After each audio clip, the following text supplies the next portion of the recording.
본 방송에서 제공하는 투자 정보는 투자 판단에 대한 조언입니다. 방송에서 제공하는 주식의 가치, 가격 상승 및 가격 하락에 대해서는 방송사에서 보장하지 않습니다.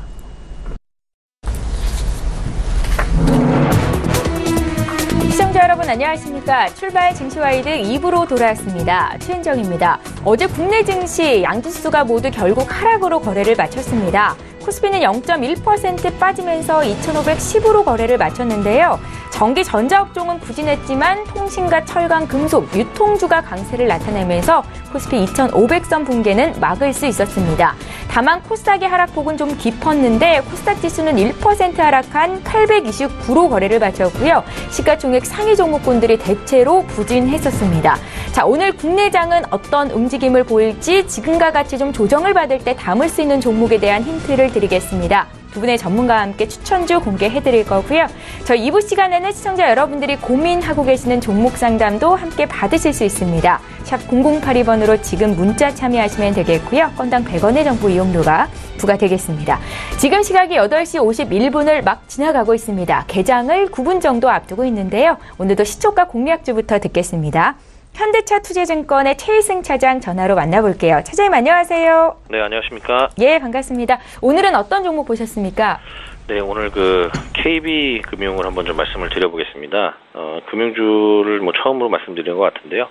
일단은 KB금융 같은 경우에는 2017년에 역대 최대 실적을 기록하면서 지금 주가도 역사상 최고가를 지금 돌파해서 상승 탄력을 이어가고 있는 그런 모습이고요.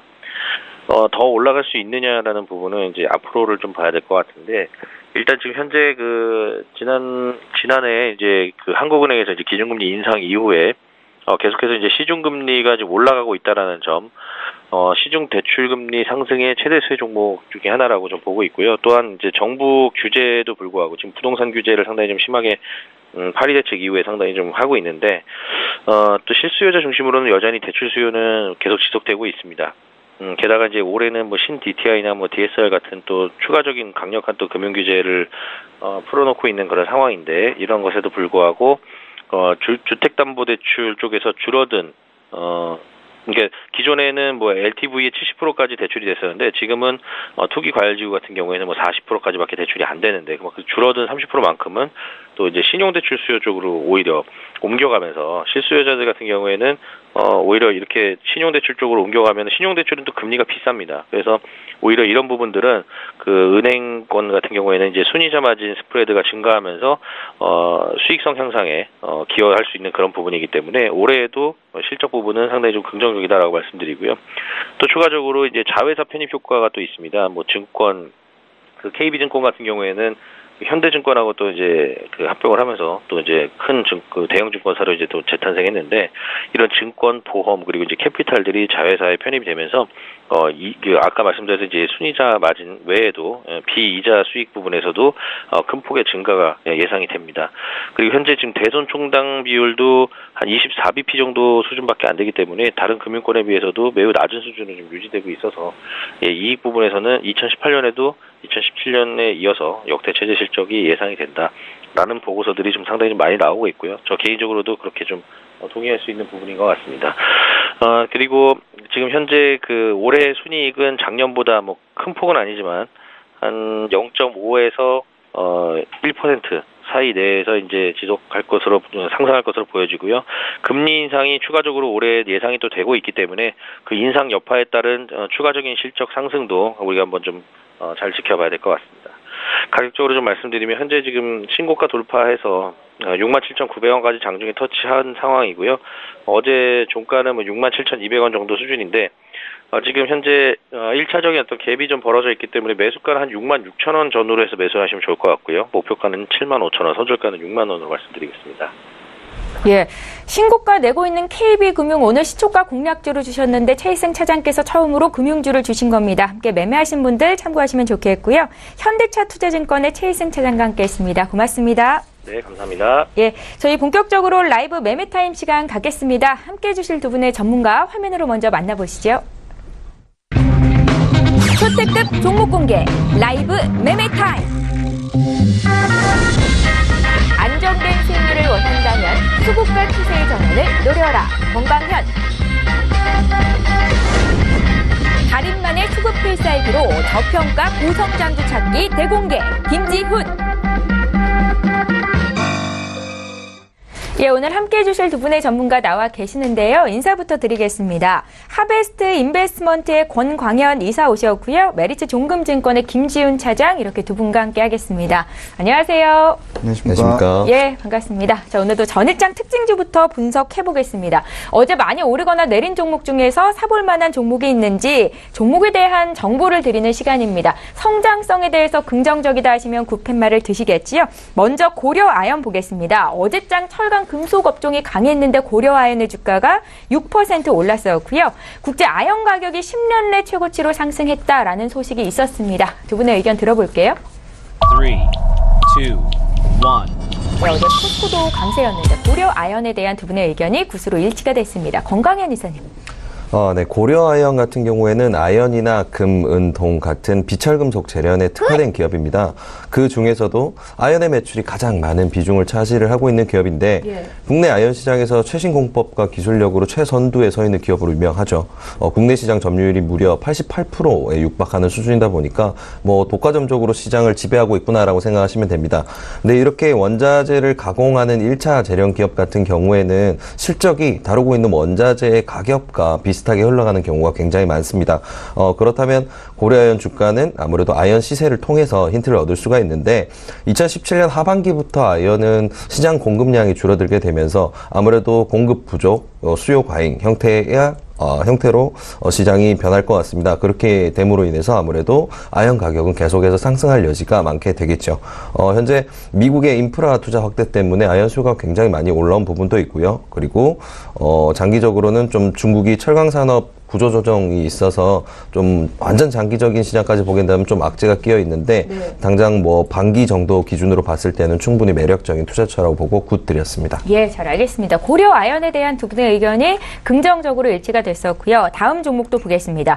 통신주의 대표격이라고 볼 수 있는 LG U+를 볼 텐데 어제 하루 만에 주가가 8% 가까이 올랐습니다. 주가는 약 한 달 만에 15,000원 선을 넘겼는데요. 두 분의 의견 들어볼게요. 네, 최근에 통신주에 대한 긍정적인 의견이 많으신데요. 두 분의 의견은 역시 굿이십니다. 김지훈 차장님.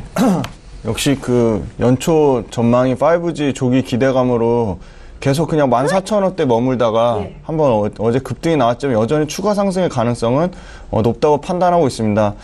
그 5G 조기 기대감 외에도 지난번에도 출연해서 말씀드렸지만 그 유통구조 개편에 대한 가능성이 상당히 좀 긍정적으로 보고 있습니다. 기존의 단톡법보다 훨씬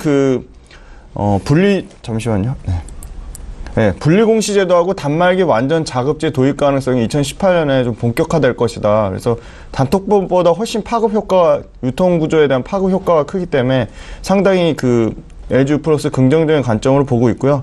통신 서비스 산업 전체적으로 4분기 실적이 컨센서스를 하회하는 수준이지만 LG U+만 좀 컨센서스, 그러니까 4분기 실적 역시 컨센서스 상회하는 웃도는 실적을 보여줄 것 같아요. 실적 모멘텀도 있고, 최근에 외국인 1,000억 넘게 36일 동안 연속 순매수하고 있어서 LG U+는 단기적으로 17,500원까지는 무난하게 상승하지 않을까 그렇게 긍정적으로 예상하고 있습니다. 예, 여러 호재가 겹쳐지는 LG U+에 대한 추가 의견 들어봤고요. 저희 한 종목도 볼게요. 두산 인프라코어입니다. 연일 상승하면서 주가가 10,000원대를 넘어섰고 어제 종가 기준으로는 7% 이상 급등이 있었습니다. 두산 인프라코어 두 분의 의견 들어볼게요. 3, 2, 1. 이번에도 굿으로 의견이 일치가 됐습니다. 권광현 이사님. 네, 일단 인프라코어 같은 경우에는 이번에 미국에서 발표했던 1조 원대 규모의 대규모 인프라 투자와 관련된 이런 이슈라든지 이런 인프라 관련 이슈가 굉장히 큰 호재로 작용을 했고요. 중국 내에서 굴삭기 시장의 점유율이 올라가는 이런 부분들, 그리고 직접적인 매출로 이어진 부분에서 굉장히 좀 메리트를 느낄 수 있는 부분이 많이 발생을 했습니다. 그러다 보니까 아무래도 지금 반도체 산업이라든지 각 산업 분야들이 호조를 많이 띄었던 2017년 기반으로 해서 신흥국들이 성장하게 되면서 또 추가적인 인프라 투자 확대가 분명히 기대되는 시점이기도 합니다. 그러다 보니까 인프라 투자의 가장 선두에 있는 두산 인프라코어 같은 경우에는 앞으로 당분간 좀 상승할 여지가 많다라고 견해를 좁히고 있는 중입니다.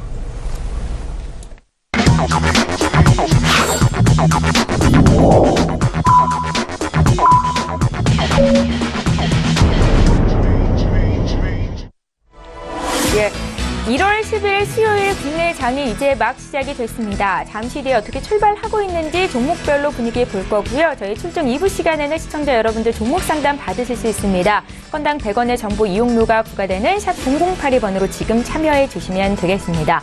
앞서 미국 뉴욕 증시 3대 지수가 다시 한번 사상 최고치로 종가를 찍었었는데 오늘 국내 장은 어떨까요? 먼저 코스피 시장으로 함께 가보시죠. 예, 유가증권 시장 시가총액 상위 종목군 움직임 보겠습니다. 삼성전자의 작년 4분기 잠정 실적이 어제 발표가 됐죠. 시장 기대에 못 미친 실적을 내놨었는데 외국인들의 차익 실현 매물로 어제 3%대 조정이 있었고요. 오늘은 0.04% 소폭 오르면서 강보합 출발이 되고 있습니다. 삼성전자의 주가는 252만 1,000원 선에서 지금 시초가를 형성하고 있고요. 반면 SK하이닉스는 어제 이어서 오늘도 1%대 조정을 받고 있습니다. 7만 6천 원에서 거래를 시작하고 있고 현대차는 어제 이어 오늘도 0.3% 소폭 오름세를 나타내고 있습니다. 중국의 철강 생산 감축 또 글로벌 인프라 정책 기대 등이 더해지면서 어제 철강 금속업종이 강했다라고 앞서 전해드렸었는데요. 오늘 포스코의 주가는 0.8% 정도 차익 실현 매물로 약세 움직임을 나타내고 있고요. 앞서 저희가 KB금융도 봐드렸었는데 오늘은 0.15% 소폭 밀리면서 6만 7천 원 선 거래가 되고 있습니다. 삼성 바이오로직스 주가가 최근에 굉장히 강세죠. 오늘도 추가적으로 1.59% 상승하면서 40만 원 훌쩍 넘은 41만 4천 원 선에서 거래가 되고 있습니다. 자, 종목별로 좀 흐름이 엇갈리고 있는 가운데 삼성물산, 신한지주, 현대모비스가 강세 출발이 되고 있습니다. 자, 오늘 지수 흐름을 좀 살펴볼게요. 코스피 지수 지금 하루 만에 다시 강세 전환이 됐습니다. 어제보다 0.22% 상승한 2,515에서 거래를 시작하고 있고요. 코스닥 지수도 1% 반등하면서 838에서 지금 시초가를 형성하고 있는데요. 코스닥도 시가총액 상위 종목군 어떻게 출발하고 있는지 분위기 함께 보겠습니다. 어제 시총 상위 종목군이 대체로 약세를 보였었는데요. 오늘은 종목별로 좀 희비가 엇갈리고 있습니다. 셀트리온의 주가가 다시 한번 5% 강세 출발하면서 30만 7,400원에서 시초가를 형성하고 있고요. 어제 4% 조정받았던 셀트리온 헬스케어 역시 오늘 2% 강세입니다. 신라젠의 주가는 최근 롤러코스터 장세를 나타내고 있다 저희가 전해드린 바 있는데 어제 16% 급등이 있었죠. 오늘은 5% 조정받고 있는데 함께 매수하셨던 분들 좀 참고하셨으면 좋겠습니다. CJ E&M의 주가는 0.4% 오르고 있고 그 밖의 종목들도 역시 혼조세를 나타내는데 1% 정도 반등하고 있는 메디톡스의 움직임이 눈에 띄고요. 또 셀트리온 제약도 셀트리온 헬스케어와 더불어서 오늘 강세 출발이 되고 있습니다. 네, 이렇게 해서 시가총액 상위 종목군 어떻게 움직이고 있는지 분위기를 함께 봐드렸습니다. 일단은 코스피가 0.14%, 코스닥이 1% 강하게 출발하고 있는 국내 장인데요. 자, 이런 가운데 전문가들은 어떤 종목으로 수익을 내고 계신지 궁금하시죠? 종목에 대한 힌트를 좀 드리겠습니다. 두 분의 전문가와 함께 라이브 매매타임 시간 이제 본격적으로 시작을 해볼 텐데요. 먼저 수익률 자랑을 좀 해보겠습니다. 여기 계신 두 분의 전문가 종목이 모두 금융주 쪽에 있습니다. 권광현 이사의 종목부터 함께 살펴보시죠. 예, 권광현 이사께서는 11월 16일에 KB금융을 추천하셨었습니다. 최근에 신고가 내고 있는 KB금융 16% 이상 수익을 기록 중에 있습니다. 잠시 뒤에 리뷰 한 말씀 또 들어볼 거고요. 김지훈 차장도 한국금융지주를 포트에 담고 계십니다. 11월 27일에 주셨었던 한국금융지주는 지금 13% 가까운 수익을 기록 중에 있습니다. 이사님, KB금융부터 한 말씀 들어볼게요. 네, KB금융 같은 경우에는 시초가 공략주로 최희승 차장님께서 이미 자세히 설명을 해주셔서 예. 일단은 저도 뒤에 리뷰를 또 드려야 되는 부분도 있어서 간단하게 짚고 넘어가자면 결국은 예대 마진이라든지 금리 인상기에 가져갈 수 있는 은행에서 가져갈 수 있는 이런 이득 부분들 그런 게 결국은 이어지지 않나 이렇게 생각하시면 될 것 같습니다. 예, 잘 알겠습니다. KB금융 오늘 권광현 이사 포트에도 여전히 있다라는 말씀이시고 잠시 뒤에 더 들어볼게요. KB금융은 지금 장중에 또 1% 가까이 오르고 있고요. 이번에 김지훈 차장의 한국금융지주의 흐름도 보겠습니다. 두 자릿수 이상의 고수익을 거두고 있는 종목 리뷰 들어볼게요. 네, 일단 한국금융지주 자회사들의 그 매출과 이익이 한국캐피탈이라든지 한국투자파트너스라는 자회사들 실적이 안정적으로 나오고 있고요. 그 다음에 아직까지도 지금 1호로 지금 대형 발행엄 시장이 본격적으로 올해 개요되면서 약 1조 이상의 매출이 추가 증가가 예상이 되고 있습니다. 그래서 최근에 가파르게 올라왔지만 그 금융주 중에서 가장 좀 매출과 이익이 안정적으로 성장하는 회사라고 판단하고 지금 자기 자본 수익률도 약 15%대로 금융 중에 제일 좋은 수익률을 나타내고 있어서 최근에 수급적으로 기관과 외국인의 동시 순매수가 들어오고 있어서 지난번에 한 8만 원 정도 말씀드렸지만 8만 5천 원 정도까지는 좀 추가로 목표가 상향해서 계속적으로 보유하는 관점으로 금융주 전반적으로 지금 금리가 점진적으로 상승하는 것으로 보고 있거든요. 그럴 경우에 좀 계속 그 이익 구조가 구조적으로 좋아지기 때문에 좀 충분히 포트폴리오 분산 차원으로 보유하시길 말씀드리겠습니다. 예, 잘 알겠습니다. 한국금융지주는 목표가 상향을 하셨습니다. 8만 5천 원까지 제시를 하셨으니까요. 함께 매수하셨던 분들 체크 잘 하시기 바랍니다. 자, 이제 본격적으로 오늘 라이브 매매타임 시간 갖겠습니다. 추세 상승은 지속이 될 것이다. 많은 전문가들이 이렇게 얘기를 하고 있고 또 정부의 내일 코스닥 시장 활성화 정책 발표를 앞두고 오늘 장 초반부터 코스닥 시장이 또 들썩이고 있는데요. 이런 가운데 어떤 종목을 사야 수익을 낼 수 있을지 전문가의 의견 듣겠습니다. 권강현 이사님 12종목부터 공개 부탁드릴게요. 네, 12종목으로 오늘 새롭게 추천드리는 종목 가져왔습니다. 네. 한전기술 한번 보겠습니다. 지금 장 시작과 동시에 갭상승이 발생을 했어요. 그래서 어제 종가 기준으로 해서 매수 신호가 발생을 해서 이거 추천해드려야겠다 하고 가져왔는데 추천드리기 전에 5% 정도 올랐다는 거는 뭐 조금 가격적인 부담이 있을 수 있기 때문에 만약에 매수 진입을 하실 때는 반드시 반절 정도 먼저 매수를 하신 다음에 나머지를 진입하시는 분할 매수 전략을 활용하시면 좋을 것 같습니다. 네. 일단은 기업에 대해서 좀 설명을 드리자면 플랜트 사업 분야에 대해서 관심이 좀 있으신 분들이라면 너무 잘 알고 계실 겁니다. 일단 이름에서 풍기듯이 한국전력과 관련이 돼 있고요. 플랜트 엔지니어링에 특화된 기업입니다.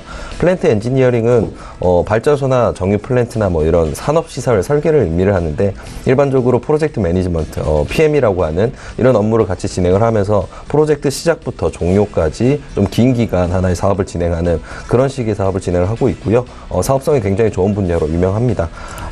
그런데 한전기술 같은 경우에는 특히나 원자력에 특화가 되어 있습니다. 원자력 발전 해외 설계 부분에서는 전 세계에서 세 손가락 안에서 꼽힐 정도로 기술력을 인정받고 있는데 2017년이 굉장히 힘들었어요. 가장 큰 타격을 받았던 부분은 아무래도 정부가 발표했던 탈원전 방침이었어요. 원자력 엔지니어링에 특화된 회사인데 정부에서 탈원전을 외치다 보니까 당연히 이런 좀 안 좋은 결과가 나올 수밖에 없었는데요. 당연히 한전기술에게는 2017년이 극복하기 힘든 한 해가 됐을 겁니다. 하지만 원자력 플랜트 사업은 못해도 조 단위의 천문학적인 금액이 들어가는 사업이죠. 기업이 혼자서 감당한 게 아니고 국가 외교로 사업을 수주해야 될 정도로 굉장히 대단히 사업입니다. 그런데 함께 외교로 사업 수주를 뚫어내야 될 정부가 다른 방향을 보다 보니까 이런 힘든 상황이 좀 장기화되지 않을까에 대한 시각이 굉장히 많았던 게 사실입니다. 근데 다행히 이런 위기는 조금씩 벗어나고 있는 상황이에요.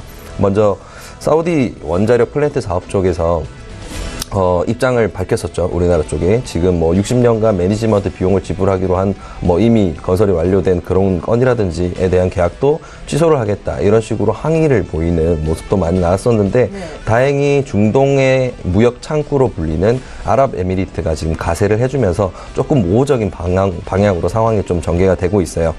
그래서 이런 부분도 어떻게 보면 한전기술에게 굉장히 좋은 분위기가 잡혔기 때문에 호재로 작용할 수 있고요. 그리고 좀 악성 매출로 꼽히면서 영업이익을 갉아먹던 사업권들도 좀 소진됐고 신고리 5, 6호기 이런 부분도 매출 반영이 되면서 실적도 2018년에는 굉장히 개선될 여지가 굉장히 많이 남아 있습니다. 거기다가 영국 무어사이드 원전건에 대한 수출 기대감도 굉장히 높아져 있는 상황이라서 단기간에 좀 급등 부분도 추가적으로 더 노려볼 수도 있지 않나 생각하고 있습니다. 네. 마지막으로 가격 전략 한번 짚어드릴게요. 네. 목표가는 일단 짧게 보고 28,000원 제시드립니다. 그리고 손절가는 2만 원 드리도록 할게요. 그 다음 종목으로는 SK하이닉스 한번 보겠습니다. 지난주 추천드린 뒤로 상승세를 좀 잘 유지를 하다가 어제 주가가 조금 빠졌네요. 큰 뉴스나 변동사항이 있어서 주가가 영향을 받았다라기보다는 바로 위쪽에 포진해 있는 지금 매물대가 굉장히 두껍기 때문에 치고 올라가는 게 쉽지가 않은 상황이에요. 그래서 이런 매물대를 좀 천천히 소화하고 가기 위해서 지금 이러한 약세를 보이고 있다라고 생각하시면 좋을 것 같습니다. 추세 전환의 가장 든든한 지지대가 돼주는 121선을 지금 잘 디디면서 움직여주고 있었는데요. 오늘도 121선에 걸쳐서 캔들이 생성이 되고 있습니다. 이 부분을 크게 이탈을 하지만 않는다면 좀 장기적으로 보고 계속해서 홀딩을 하시는 전략이 가장 좋으리라고 생각이 되네요. 일단은 실적 부분을 좀 지켜보자면 사상 최고 실적 내놓은 거 이미 너무 잘 알고 계실 겁니다. 근데 2017년 10월에 최고점을 찍은 이후에 묘하게도 계속 하향 추세를 보여왔는데 이런 부분은 아무래도 올해 1분기 2018년 들어와서 1분기가 들어오면서 낸드 플래시 메모리 시장에서 전 세계 공급량이 좀 공급 과잉으로 전환이 되면서 플래시 메모리 가격이 떨어지지 않을까에 대한 시장의 염려 때문이었습니다. 그리고 원화 강세 부분 때문에 환율도 굉장히 우호적이지 못했던 것도 크게 작용한 부분이 있고요. 그러다 보니까 현재는 SK하이닉스의 올해 1분기, 2분기 기대 실적 이하로 주가가 조금은 저평가된 수준으로 접어들었습니다. 현재 시점에서 SK하이닉스의 EPS 대비 퍼는 한 17배 수준으로 평가를 받고 있는데요. 작년 4, 4분기 컨센서스에 부합할 가능성이 높고 올해 1분기 매출 그리고 영업이익 역시 각각 40에서 70% 수준의 상승폭을 보이리라 기대되고 있는 만큼 장부 가치 상승으로 인해서 주가 상승이 뚜렷이 예상이 되고 있는 상황입니다. 수급적인 부분에서는 대차장구로 계속 낮은 상태를 잘 유지를 하고 있고요. 공매도 물량 역시 평소와 다를 바 없는 수준을 잘 유지하고 있습니다. 결론적으로는 기관과 외국인이 보기에도 SK하이닉스는 아직 더 올라갈 여지가 있다라고 보고 있다고 생각하시면 좋을 것 같네요. 네. 최근 3개월간 SK하이닉스에 대한 투자 의견이 있는 19곳의 기관에서 평균 목표 주가를 10만원 선을 제시를 하고 있습니다. 무리가 없는 수준이지만 좀 저항선 부분에서 가격이 밀릴 수 있다고 보고요. 전 조금 더 짧게 잡고 가보도록 할게요. 목표가는 9만원, 손절가 73,000원 제시 드리도록 하겠습니다. 네. 그 다음으로는 캠트로스 한번 보겠습니다. 캠트로스는 지난주 추천드린 이후에 좀 약세를 계속해서 보이고 있는데 차트상이나 뉴스상에서도 크게 변동사항이 있는 종목은 아닙니다. 다만 현재 가격대에 좀 매물대가 많이 몰려있죠. 그러다 보니까 주가를 위로도 아래도 크게 못 움직이게 꽉 잡고 있는 형상인데 이런 부분은 시간이 지나면서 방향이 결정되게 되다 보니까 조금 더 여유있게 지켜보시면 좋을 것 같습니다. 캠트로스는 폴리머 소재, IT 소재 같은 소재와 원료를 다루는 기업입니다. 그리고 최근에는 2차 전지, 화학주로 굉장히 이슈를 받고 있는 종목이기도 하고요. 작년에 스펙 상중으로 코스닥 시장에 입성을 하면서 주가의 움직임에 굉장히 혼란이 많았어요.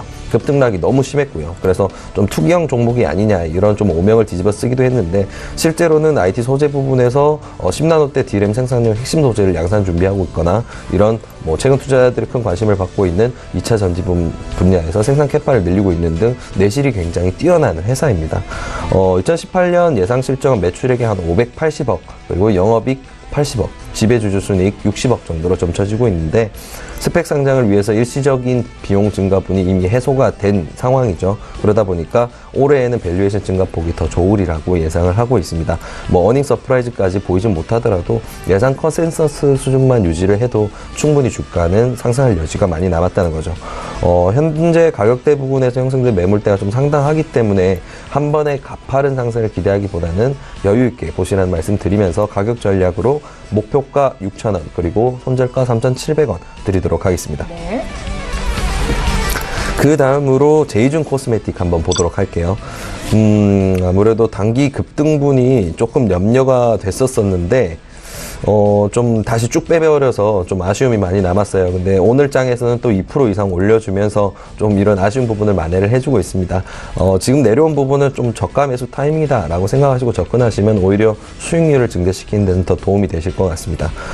밸류에이션적인 부분을 좀 살펴보게 되면요.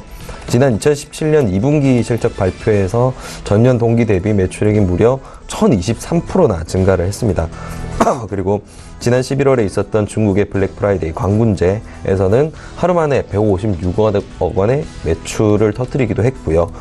그러다가 액면 병합 무상증자를 진행을 하기로 결정을 하면서 거래 정지가 됐다가 거래 재개를 하자마자 폭락이 되고 지금은 그걸 다 회복하지 못한 상황입니다. 기업의 가치 자체가 떨어진 게 아닌데요. 지금 액면 병합과 무상 증자 같은 주식 이벤트로 인해서 이런 주가 변동이 발생했다는 것은 기업이 가치가 있다면 충분히 잡아야 되는 호재입니다. 그래서 제이슨 코스메틱 같은 경우에는 현재 PER 16배 수준으로 화장품 업계 평균 PER에 비해서 아직 한참 낮은 수준으로 평가를 받고 있어요. 그리고 이제 올해 3월쯤에는 이제 평가 가치가 2만 원 중반대까지로 거론되는 거에 비해서 현재 가치는 아직 많이 낮은 상황이라 지금 잡기에 굉장히 매력적인 종목이다라고 추천드리고 싶네요. 수급적인 부분에서도 지속적인 대차 상환 이후에 공매도를 대폭 늘리거나 하지 않는 움직임 굉장히 매력적으로 꼽히고 있고요. 마지막으로 가격 전략 짚어드리겠습니다. 네. 목표가는 19,000원이고요. 손절가는 13,500원 드리도록 하겠습니다. 그리고 6위 종목으로 다나와 한번 보여드릴게요.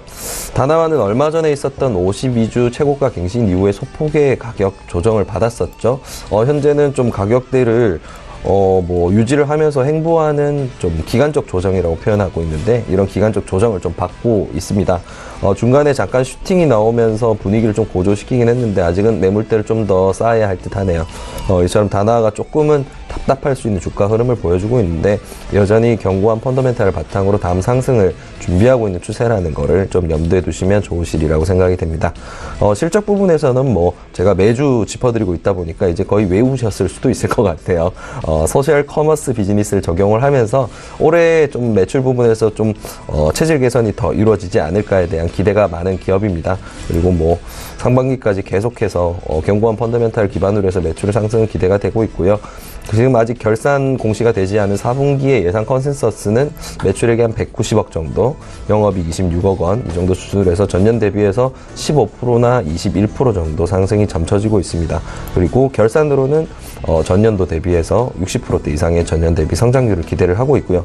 그러다 보니까 아직까지도 장부 가치상으로도 더 올라갈 부분이 남았다라고 보고 있고요. 수급적인 부분에서 충분히 양호하게 흐르고 있네요. 지금 연말에 대차 잔고를 줄인 다음에 아직까지도 그 수준을 잘 유지하고 있고요. 이것과 동시에 공매도 잔고를 대폭 늘리거나 하는 흐름이 아니라서 굉장히 우호적인 상황이다라고 보시면 될 것 같습니다. 가격 전략으로는 목표가 16,000원 그리고 손절가 12,500원 제시드리도록 하겠습니다. 예, 권광현 이사의 10위부터 6위 종목을 먼저 봐드렸습니다. 오늘 대체적으로 화장품주가 강한데 이사님의 종목 중에도 제이슨 코스메틱이 있죠. 저가 매수 타이밍이다라는 관점에서 말씀해 주셨고요. 자, 이번에 김지훈 차장 종목 보겠습니다. 10위 종목부터 공개 부탁드릴게요. 네, 먼저 LG 이노텍 말씀드리겠습니다. 최근에 엊그제 이제 자기 자본의 49%에 달하는 8,737억의 신규 투자 공시가 나왔습니다. 역시 모바일용 3D 센싱 모듈 부분인데요.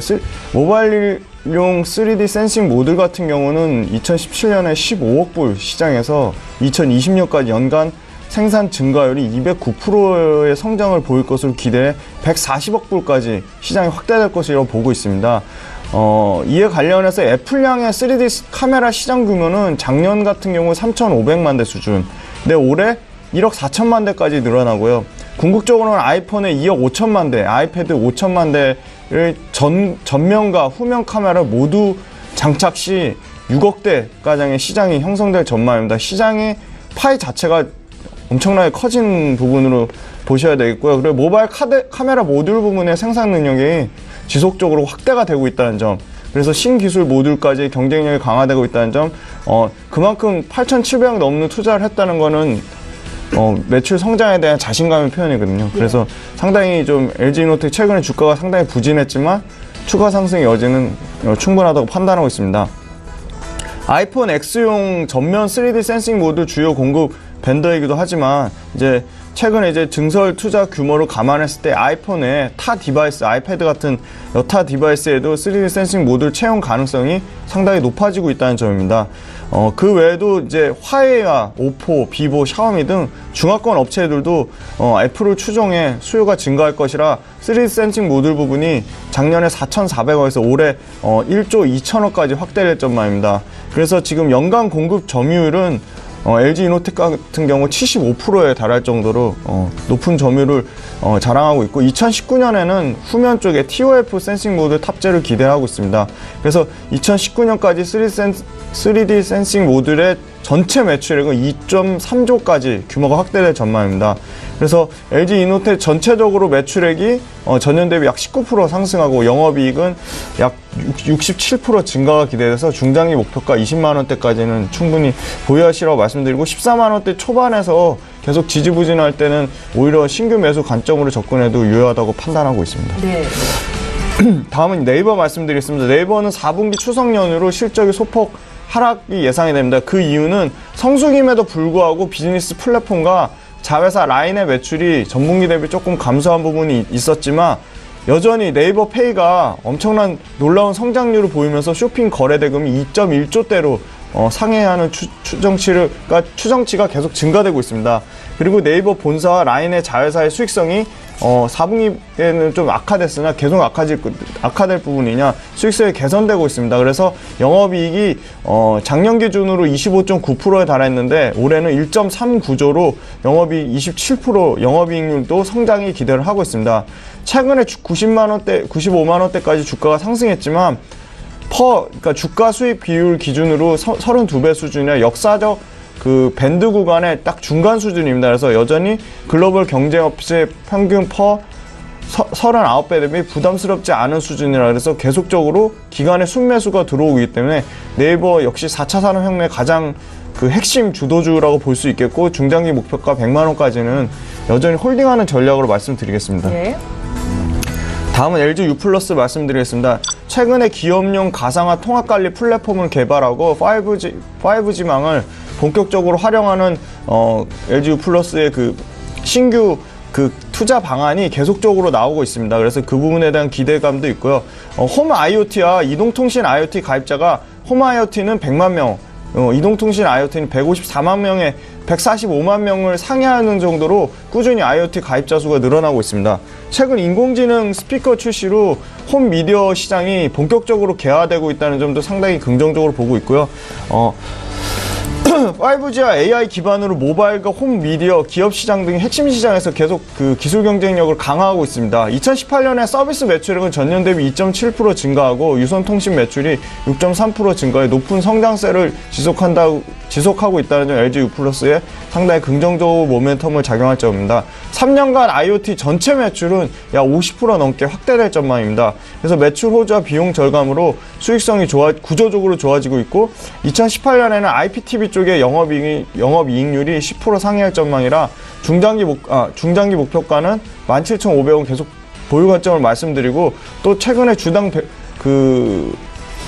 배당금도 400원대로 안정적으로 좀 증가하는 추세에 보이고 있어서 LG U+ 통신주 배당주 관점에서 접근하시기 괜찮거든요. 그래서 LG U+는 최근에 주가 많이 상승했지만 좀 더 추가 상승의 여지를 보고 말씀드리겠습니다. 네.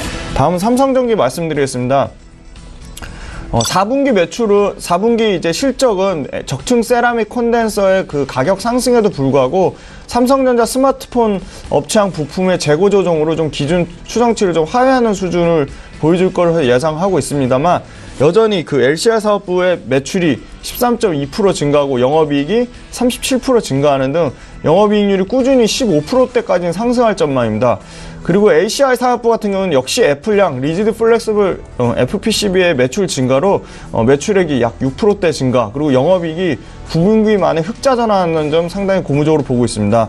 올해 1분기 이외에도 여전히 적층 세라믹 콘덴서의 가격의 상승세는 추세가 지속되고 있다는 점 상당히 긍정적이고요. 갤럭시 S9의 상반기 출시 예정으로 신제품 효과에 힘입어 시장 기대치를 상회하는 그 LCR 사업부의 실적이 좋아질 것이라고 보고 있습니다. 갤럭시 S9의 전체 출하량의 55% 이상을 차지하는 S9 플러스가 듀얼 카메라 이상을 장착할 거로 예상이 돼 이에 따른 실적 모멘텀이 기대가 되고 있고요. 그리고 SLP 점유율 1위를 차지하면서 삼성전기가 ACI 실적 역시도 큰 폭의 실적 개선으로 전체 연간 실적 컨센서스가 빠르게 상향될 것으로 기대를 하고 있습니다.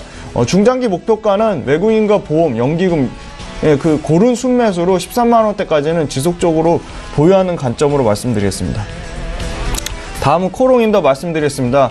코롱인더도 실적 부진과 그 CPI 필름에 대한 눈높이 하향으로 7만 원대 지지한 박스권을 보여줬는데 박스권을 탈피하고 2018년에 영업이익이 약 2,100억대, 그러니까 전년도 대비 38% 증가한 영업이익 상당히 급증할 전망으로 보고 있습니다.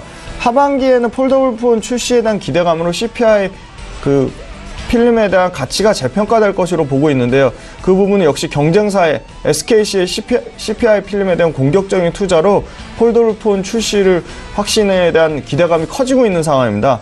또한 효성의 인적 불안으로 산업 자재 부분의 가치 부분이 재평가될 것으로 기대를 하고 있고요.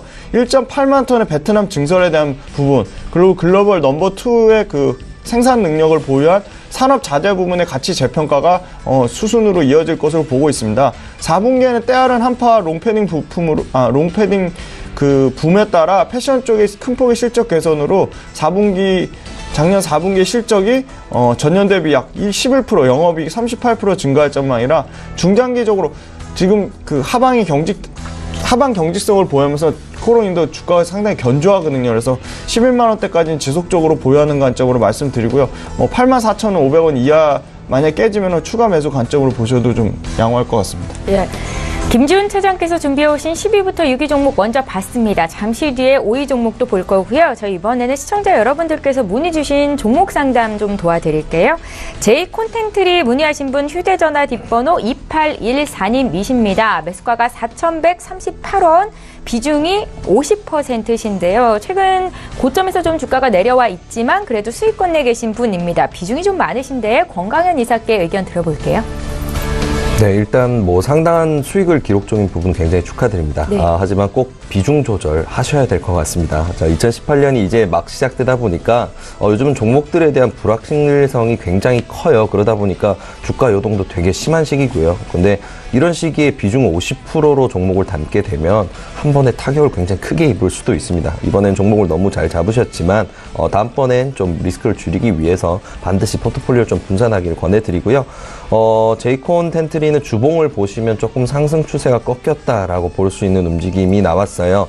근데 일봉상으로 보게 되면 아직 완전 끝나지 않았다라는 부분이 좀 보이는데 그게 오늘과 내일이 굉장히 중요합니다. 오늘이 지금 현재 가격대나 아니면 양봉으로 마감을 해주고요.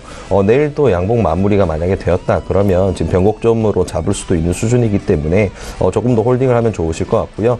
지금 바로 옆에 있는 직전 고점 쌍바닥 형태를 그리고 있는데 5,000원 이하로 아래쪽으로 이제 급락세가 나오게 된다면 어느 정도 이제 그만 내려놓으시는 게 좋지 않나라고 생각이 됩니다. 아무래도 단기적인 익절이든 손절매든 이런 부분은 추세를 보고 판단하시는 게 가장 좋기 때문에 조언 드렸습니다. 예, 잘 알겠습니다. 저희 이번에 또 종목 상담 도와드릴 텐데요. 오늘 국내 증시 코스피가 어제 종가 수준에서 강보합 정도에서 거래되고 있거든요. 삼성전자, SK하이닉스의 주가가 나란히 1에서 3%대 조정을 받고 있음에도 불구하고 이 정도면 다른 종목들이 강하다라고 해석을 할 수가 있을 텐데 SK하이닉스가 오늘 좀 많이 빠집니다. 권강현 이사님의 포트폴리오 종목이기도 하죠. 이 종목 좀 봐드릴게요. SK하이닉스를 잘 사셨네요. 67,000원에 매수하셨고 비중 35%신데 대응 방법 알려달라고 하셨고요. 이번에는 김지훈 차장의 의견 들어볼게요. 네. 예. 일단 반도체 업황에 대해서 전반적으로 말씀드리면 여전히 제한적인 공급 증가와 구조적으로 수요가 성장하고 있다는 점은 아직 변함이 없다는 점입니다. 반도체 업계의 투자가 늘어나지만 실제 설비 투자의 증가폭은 상당히 제한적이라고 보고 있습니다. 투자비 효용에 대한 체감과 신규 반도체 제조 설비 투자 확대로 설비 투자는 대폭 증가하지만 설비 투자 자체가 공급 과잉으로 이어지지는 않을 것이라는 게 시장의 여전히 지배적인 의견이고요. 낸드 쪽 보시면 낸드 쪽도 공급사가 적층수를 확대할 때마다 최종 고객사의 승인을 받는 기간이 상당히 길어지기 때문에 그 부분을 반영해서 공급량을 탄력적으로 늘려도 공급 과잉과 가격 급락을 유발하기엔 시간차가 생긴다는 점입니다. 그래서 여전히 IT 수요에 대한 회복과 구글 및 대형 인터넷 기업들이 대규모 데이터 센터를 짓고 있기 때문에 이 서버 수요에 따른 반도체 수급은 여전히 타이트할 것이다. 그래서 SK하이닉스 삼성전자 최근에 빠지는 이유는 역시 금융투자 쪽, 그러니까 금융투자 프랍이라 해서 자기 고유 계정, 증권사 고유 계정이 있거든요. 그쪽에서 워낙 수익이 좋다 보니까 IT 쪽 차익 실현 매물로 보이고요. 차익 실현 나온 부분 또 수급이라는 건 순환하기 때문에 분명히 또 다시 들어오게 되어 있습니다. 왜냐면 IT 쪽 이게 주도주의 지위는 여전히 변함없다고 판단하기 때문에 SK 하이닉스 지금 워낙 좋은 가격에 사셨고 비중도 35%면 적절하기 때문에 제 개인적으로는 한 8만 원대 8만 한 4, 5천 원대 한번 일부 비중 한 뭐 절반 정도 줄이시고 나머지는 끝까지 끌고 가는 전략으로 하시는 게 좀 유효하다고 말씀드리겠습니다. 말씀 중에 SK 하이닉스 주가가 4%나 급락이 있는데요. 눈여겨보고 계셨던 분들은 오늘을 매수 타이밍으로 봐도 좋을까요? 네, 개인적으로는 그렇게 보고 있습니다. 네, 두 분 모두 SK 하이닉스는 매수 관점이다라고 정리를 해보겠습니다. 저희 문자 상담 도와드렸고요. 이번에 장중에 저가 매수 신호가 와 있네요. 저가 매매의 달인 만나겠습니다. DB금융투자의 김현겸 주식팀장 연결해 볼게요. 안녕하세요. 안녕하세요. 예, 저희 장중에 저가로 그러니까 싸게 살 수 있는 종목에 대한 정보를 듣고 있습니다. 오늘은 어떤 종목 보셨습니까? 예, 오늘 말씀드리고 싶은 종목은 하나투어입니다. 하나투어 뭐 다들 아시다시피 여행주 중에 이제 대장 주식이라고 할 수 있겠죠. 최근에 그럼에도 불구하고 최근에는 좀 횡보하는 그런 모습이 있었는데요. 일단 하나투어 일단 4분기 이제 실적 시즌이 돌아왔기 때문에 실적 먼저 한번 체크를 해봐야 될 것 같습니다. 11월, 12월 아웃바운드 호조가 이어지면서 본사 부분에 큰 폭의 실적 개선이 있을 것으로 전망이 되고 있는 가운데 면세점 같은 경우는 지금까지 계속해서 아킬레스건으로 좀 작용을 하고 있습니다. 4대 영향 이후부터 계속해서 좀 부담이 되는 그런 부분에 있어서 최근에 모태신라 오늘도 강하게 나타나고 있고요. 면세점 부분이 지금 점차 좀 완화가 되는 그런 가운데 동사 역시 올해 계속적으로 또 인원 감축이나 시내 면세점 관련된 규모를 좀 축소할 가능성, 그러니까 리스크가 좀 줄어들 가능성이 계속해서 좀 상존하고 있다라고 말씀을 드리겠고요. 최근에 이제 뭐 하나투어 재팬 같은 경우는 일본 시장에 상장을 했는데요. 꾸준한 성장세가 이어지면서 중장기적인 그런 모멘텀이 살아있는 그런 부분, 그러니까 본사 부분의 실적이 좋아지고요. 안 좋은 것은 축소가 되고, 또한 중장기 모멘텀인 해외에 이제 일본 향 중장기 모멘텀이 있다라는 점을 포인트로 말씀을 드리겠고요. 오늘 좀 강하게 나타나고 있습니다. 지금 10만 5천 원으로 말씀을 드리려고 했는데요. 오늘 좀 강하게 나타났는데 10만 5천 원에서 지금 가격 사이에서는 좀 매수가 가능하지 않을까 생각이 되고요. 목표가는 14만 원, 손절 라인 10만 원 말씀을 드리겠습니다. 예. 자, 오늘 여행주 대장주라고 볼 수 있는 하나투어에 대한 투자 의견을 주셨습니다. 실적 개선 기대감까지 있다라는 말씀 서두에 주셨는데요. 지금까지 DB금융투자의 김현겸 주식팀장 전화로 만나봤습니다. 고맙습니다. 네, 감사합니다. 예, 저희 방송에서 제공하고 있는 정보는 투자 판단에 대한 전문가들의 조언입니다. 해당 주식의 가치나 수익률을 보장하고 있지는 않다라는 점도 함께 기억하시면 좋겠고요. 저희 라이브 매매타임 시간 계속 이어가겠습니다. 두 분의 전문가와 함께 추천주를 듣고 있습니다. 먼저 10위부터 6위 종목을 봤고요. 이번에 5위부터 1위 종목 공개를 해드릴 텐데요. 권강현 이사님 준비되셨죠? 지금 말씀 부탁드릴게요. 네. 5위 종목으로는 오늘 처음 소개해드리는 종목이네요. KT 한번 보겠습니다. 예. 네. KT 같은 경우에는 기업 설명은 따로 드리지 않아도 잘 아실 거예요. 유무선 전화 사업, 그리고 뭐 초고속 인터넷 서비스 같은 통신 서비스를 제공하는 국내 최대 규모의 통신사 3사 중에 한 곳입니다. 2017년 하반기 들어서 실적이 계속 저조한 부분이 있어서 주가는 충분히 거품을 빼고 좀 담백하다 할 수 있는 수준까지 내려왔어요. PBR이 0.65 수준이고 PR도 업종 평균보다 낮은 수준으로 KT의 기본적인 밸류에이션보다도 현재 주가가 낮은 수준이다라는 것을 알 수 있는 대목이 굉장히 많습니다. 그 말은 이제 곧 추세 전환이 시작되고 자기 가치를 찾아가겠거니라고 생각할 수 있겠죠. 네. 2018년 1월로 넘어오면서 KT는 호재를 탈 만한 부분이 굉장히 많아지기 시작했습니다. 일단 현재 라스베이거스에서 진행 중인 세계 최대 가전쇼 CES 2018. 이 부분 같은 경우에는 전 세계에서 내놓으라 하는 전자제품, 가전제품, 그리고 자동차 회사들에서 요즘 자기네들이 기술력을 뽐내고 있는데, 여기 많이 나오는 분야가 결국은 요즘에는 IoT, 사물 인터넷, 그리고 자율주행차 같은 첨단 기술들이 나오고 있어요. 근데 이런 말씀을 왜 드리냐면요. 이러한 기술들이 공통적으로 필요로 하는 기술이 있어요. 그게 뭐냐면 5G 같은 무선 통신 기술입니다. 5G는 현재 우리가 LTE라고 부르고 있는 4G보다도 더 빠른 속도로 데이터를 전송을 할 수 있는, 그리고 더 많은 데이터를 한 번에 보낼 수 있는 그런 차세대 기술인데, 이러한 기술을 필요로 하는 이유는 되게 심플해요. 왜냐면 지금 현재 수많은 기업체들과 엔지니어의 머리끝이나 손끝에서 탄생하는 이러한 신기술들, 그리고 최첨단 아이템들이 결국은 대부분 다 온라인 상태로 유지가 되기 때문입니다. 단순히 온라인으로 앱 하나 띄우거나 그냥 인터넷 연동이다, 시계를 보여준다, 이 정도 수준이 아니고요. 사물 인터넷 부분을 예로 들면 집안 모든 기기들끼리 연동이 되면서 그 중심에서 컨트롤러 역할을 해주는 인공지능 툴이 서로 정보를 주고받는 시간이 실시간으로 이루어져야 되죠. 그러다 보니까 점점 가면 갈수록 정보의 양이 굉장히 많이 늘어나고 있어요. 결국은 무선 통신 기술이 이렇게 발전을 해주지 않는다면 지금 발전하고 있는 다른 분야 역시도 같이 발전할 수가 없다라는 결론을 내릴 수 있는 거죠. 거기다가 KT 같은 경우에는 평창 동계올림픽의 공식 서포터이죠. 그리고 이런 걸로 인해서 홍보 효과가 굉장히 기대되고 있는 시점입니다. 앞으로 약 한 달 정도 뒤에 2월에 평창 동계올림픽이 열리는데, 여기서 KT는 세계 최초로 5G 시범 서비스를 선보일 예정이라고 해서 5G와 관련된 굉장히 좀 이슈를 탈 수 있지 않을까 기대가 되고 있습니다. 마지막으로 가격 전략 한번 짚어드릴게요. 네. 최근 최근 3개월 내에 투자 의견이 있는 기관 18곳에서 평균 목표가를 38,000원으로 제시를 하고 있습니다. 적절한 수준이다라고 생각은 하지만 조금 강한 저항선이 바로 아래에 있더라고요. 그래서 저는 조금만 더 타이트하게 잡고 가보도록 할게요. 권광윤 이사님, 저희가 좀 탄력적인 면에서 좀 분석해보고 싶은데 앞서 네. 또 전일장 특징주에서도 LG U+를 봤잖아요. 네, 맞습니다. 그에 비해서 KT가 좀 주가가 지지부진했었는데 네. 더 많이 급하게 올라갈 수 있을까요?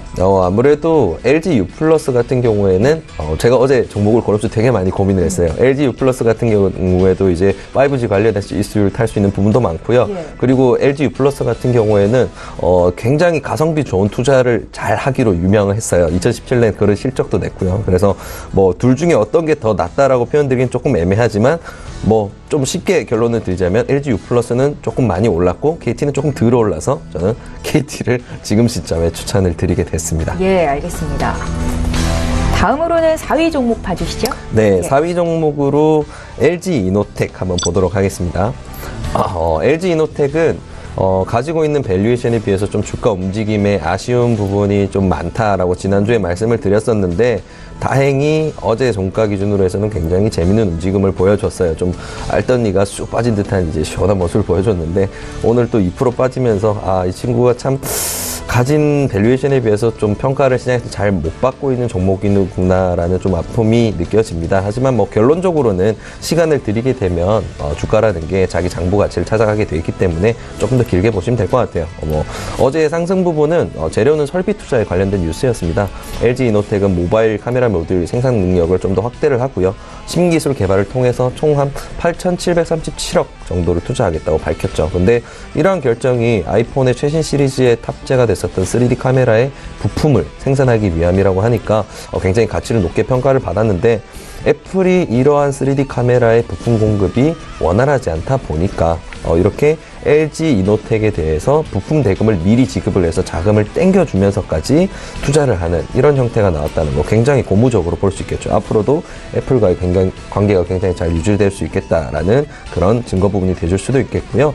그리고 기존 라인업에서 마진율이 굉장히 높은 듀얼 카메라 부분에서 출하량이 굉장히 증가하는 시점이라는 거, 그리고 신규 모듈이나 신규 공법으로 인해서 좀 고정비가 반영되어 있던 부분인가 수율이 안 나옴으로 인해서 손해가 좀 발생했던 부분이 이제는 다 지나갔고요. 이제는 신규 라인 가동 등이 굉장히 원활하게 진행되고 있다는 부분이 지금 굉장히 좋은 호재거리로 작용을 해주리라 생각합니다. 그리고 한동안 애목이어 왔었던 기판 소재 사업부나 LED 사업부의 실적도 2018년에는 좀 흑자 전환이 예상이 되고 있는 만큼 성장세는 계속해서 충분히 이어질 수 있을 거라고 생각을 하고 있습니다. 수급적인 부분에서는 한동안 매도 일색이었던 외국인 투자자들이 최근 들어 적극적으로 매수에 나서고 있다는 부분이 굉장히 매력적으로 꼽히고 있네요. 마지막으로 가격 전략 짚어드리겠습니다. 네. 목표가는 17만 5천 원, 그리고 손절가는 14만 5천 원 제시드리도록 하겠습니다. 그 다음으로는 롯데케미칼 한번 보겠습니다. 롯데케미칼은 지난 분기에 지속적인 하락세를 유지하면서 조정을 받다가 12월 들어서 좀 지지부진한 기간 조정이 계속해서 이어지고 있었는데요.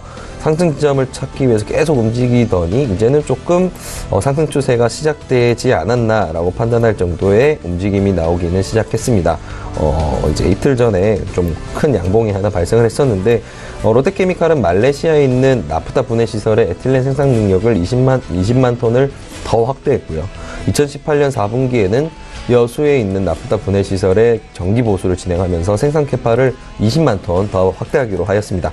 국내외 증설 작업이 모두 끝나게 되면 에틸렌 생산 능력이 현재 290만 톤 수준에서 약 500만 톤까지 늘어날 것으로 전망이 되고 있어요. 이렇게 될 경우에는 필연적으로 매출 규모가 한 단계 크게 성장할 것으로 기대받고 있습니다. 수급적인 부분을 한번 살펴보게 되면요. 외국인과 기관의 적극적인 매수세가 이어지면서 개인 물량화의 손바뀜이 계속해서 보이고 있어요. 아주 긍정적인 신호죠. 수급도 굉장히 양호하고요. 가격 전략으로 목표가 42만 원, 손절가 36만 5천 원 제시드리도록 하겠습니다. 네. 그 다음으로 KB금융 한번 보도록 할게요. 앞서 수익률도 자랑을 했고요. 시초가 공략주로도 말씀을 해주셨고요. 제가 다시 한번 얘기를 드리게 되면 좀 재미가 없으실 수 있기 때문에 포인트만 좀 짚고 넘어가도록 할게요. 예. 지금 추세가 뻗기 시작했습니다. 그리고 그 뻗어가는 추세가 꺾이지가 않아요. 왜냐하면 탄탄한 실적이 지금 받쳐주고 있기 때문인데요. 결론적으로는 지금 금리 인상기에 들어오게 되면서 현재 금리 기준금리가 1.5죠. 여기서 멈추지 않고 두어 차례 정도는 충분히 더 실제로 금리 인상이 발생할 수 있습니다.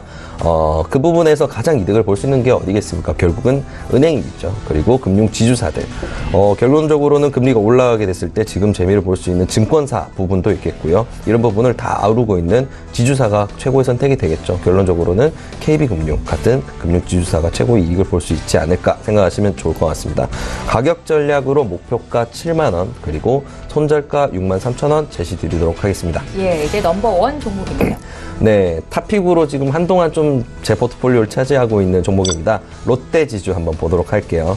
롯데지주는 상당히 특이한 차트 흐름을 보여주면서 그래도 쭉 상승세를 유지를 하고 있었는데요. 좀 며칠 전부터 하향세를 보이고 있어서 좀 아쉬운 상황입니다. 지금은 오늘은 좀 강보합세 정도를 보여주고 있는데 오늘 장에서의 움직임이 상당히 중요합니다. 추세를 만약에라도 좀 강하게 이탈하게 되면 가차없이 내려놓을 준비를 했었는데 아직까지는 그런 움직임이 보이지를 않아서 차분히 지켜보시면 좋을 것 같고요. 네. 한동안 상승세가 좋았지만 아무래도 그룹사 각종 뇌물 이런 비리 혐의와 관련된 공판이 진행 중이다 보니까, 그리고 또 중국에서 롯데마트 철수권에 대해서 아직 확답이 나오지 않았다 보니까 그런 리스크들이 중첩이 되면서 상승분을 좀 반납을 하고 있는 아쉬운 상황이네요. 하지만 여러 가지 대외 상황과 관련된 리스크로 인해서 그룹사 전체의 주가가 많이 빠진 상황에서 지금 지주회사 체제 안정화를 위해서 지배 구조를 좀 정리를 진행한다는 선택을 하고 있고요. 시장 신뢰 회복을 위해서 굉장히 노력을 하고 있는 부분, 굉장히 매력적으로 꼽히는 부분은 여전히 많이 남았습니다. 그리고 황각규 롯데지주 대표 같은 경우에는 인도 안드라프라데시 주정부 총리와 면담을 가지면서 인도에 대한 롯데의 적극적인 투자에 대해서 논의를 나누는 등 인도 쪽 관련해서 공략에 좀 집중을 하고 있다. 앞으로 중국 다음으로 인구가 가장 많은 나라가 인도고 앞으로의 발전 가능성에도 굉장히 많은 매력을 가지고 있는 게 인도 시장이죠. 여기에 선점을 한다는 건 굉장히 큰 의미가 있습니다. 그렇기 때문에 인도 쪽으로 지금 이미 롯데제과 등 계열사들이 많이 진출해 있는데 이런 부분이 결국은 지주사인 롯데지주 쪽으로 이익이 공유되지 않을까, 이런 부분을 기대감으로 또 가지고 있습니다. 마지막으로 가격 전략 제시드리겠습니다.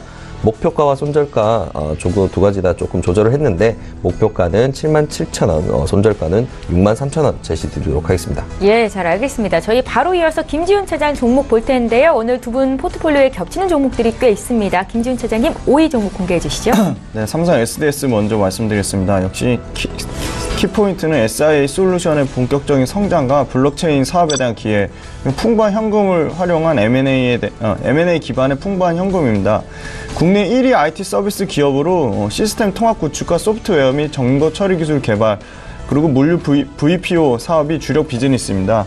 차세대 SDS 프레미엄 전환, 그러니까 플랫폼과 솔루션, 블록체인, AI, 클라우드, 스마트 팩토리 리딩 기업으로 변화하고 있는데요. 스마트 팩토리 같은 경우는 2018년 올해 40% 넘는 성장을 기대를 하고 있고, 클라우드 서비스 역시 50% 넘는 매출과 이익의 성장을 기대를 하고 있습니다. 모바일 인증과 리테일 매장 솔루션도 완성차 유통망으로 확대돼서 매출이 증가될 것으로 보고 있습니다. 물류 VPO 비즈니스에서는 블록체인의 플랫폼 역할을 하는 전략으로 상당히 이 부분 긍정적인 부분을 기대하고 있습니다. 그리고 삼성 벤처 펀드를 통해 블로커라는 블록체인 그 개발 회사의 지분을 간접적으로 확보함으로써 풍부한 현금 흐름에 따른 제반 솔루션 업체에 대한 인수 가능성을 기대를 하고 있습니다. 그래서 4차 산업혁명 시대의 그 IT 거대 기업들의 그 투자 사이클 진입에 따라 소프트웨어 관련 회사들은 상당히 주목받을 것이라고 보고 있고요. IT 서비스 매출의 20% 이상이 4차 산업 관련 비즈니스에서 발생하기 때문에 이 부분 큰 기대가 있습니다. 그래서 글로벌 탑 하드웨어 기업인 삼성전자의 넘버원 소프트웨어 파트너사이기 때문에 올해 매출액은 약 10%, 영업이익은 약 12% 증가가 기대돼서 삼성 SDS 지난주에 상당히 급등이 나왔는데요. 계속 긍정적인 관점으로 말씀드리겠습니다. 예. 다음 현대모비스 말씀드리겠습니다. 현대모비스 2018년에 현대차 그룹 내 친환경차 솔루션 기업으로 좀 변모될 것으로 기대를 하고 있습니다. 2019년부터 친환경차 정책을 시행하는 중국 때문에 이제 중국은 금년이 친환경차 대중화에 좀 변곡점이 되지 않을까 판단하고 있는데요.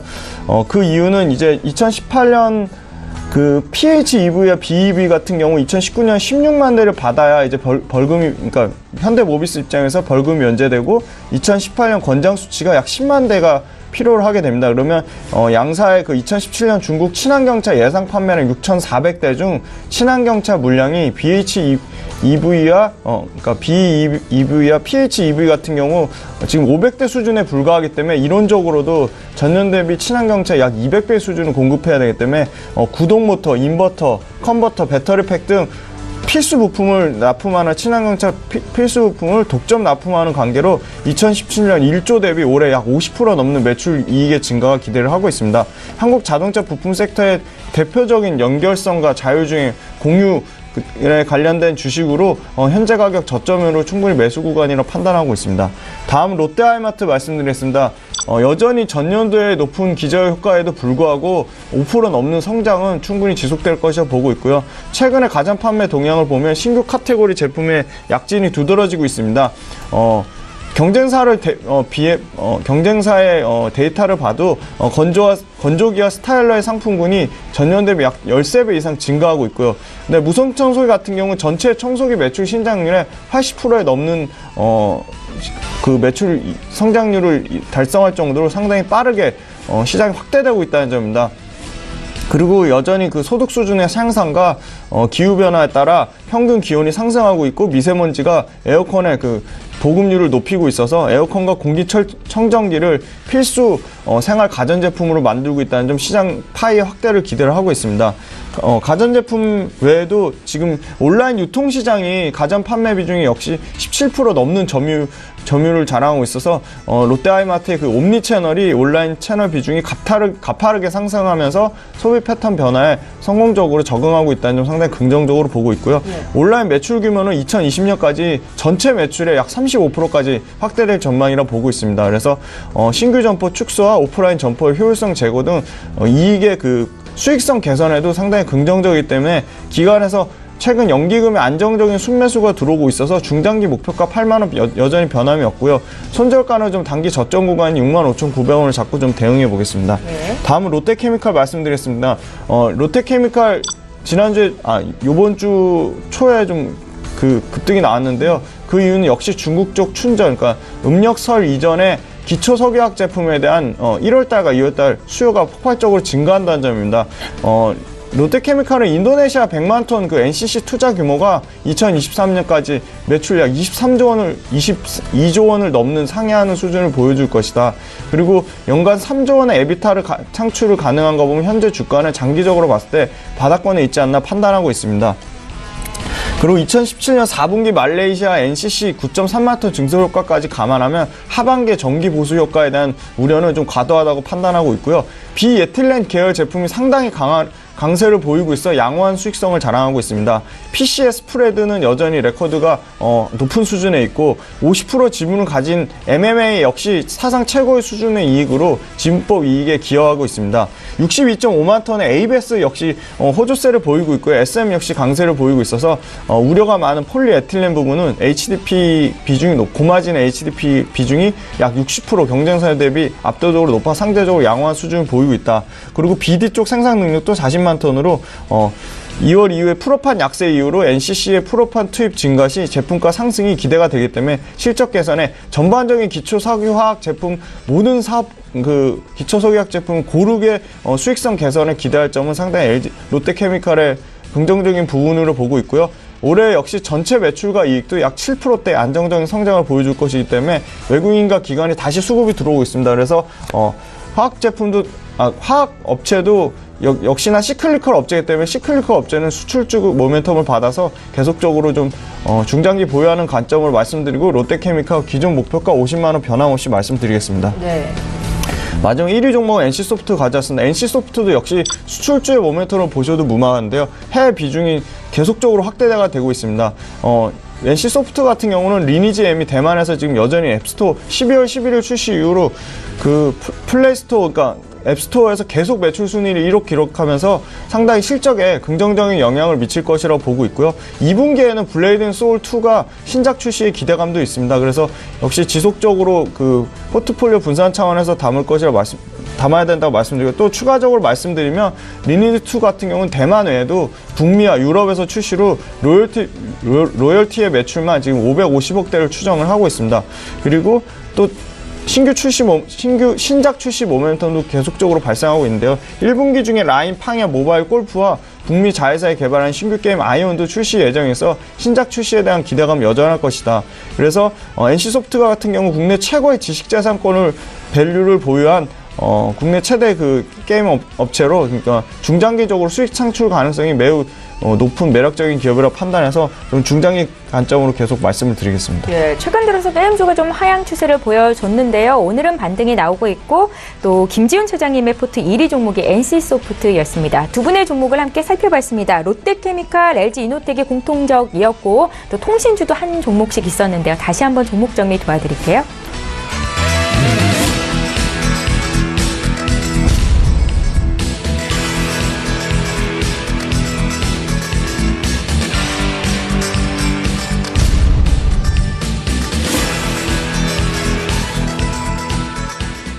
예, 오늘 라이브 매매타임은 여기까지 진행하겠습니다. 하베스트 인베스트먼트의 권광현 이사, 메리츠 종금증권의 김지훈 차장, 이렇게 두 분과 함께 했습니다. 고맙습니다.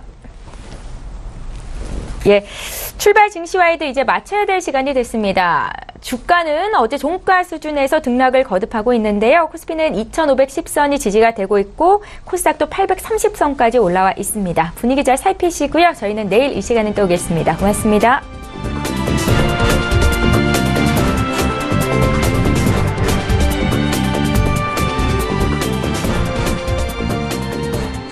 본 방송에서 제공하는 투자 정보는 투자 판단에 대한 조언입니다.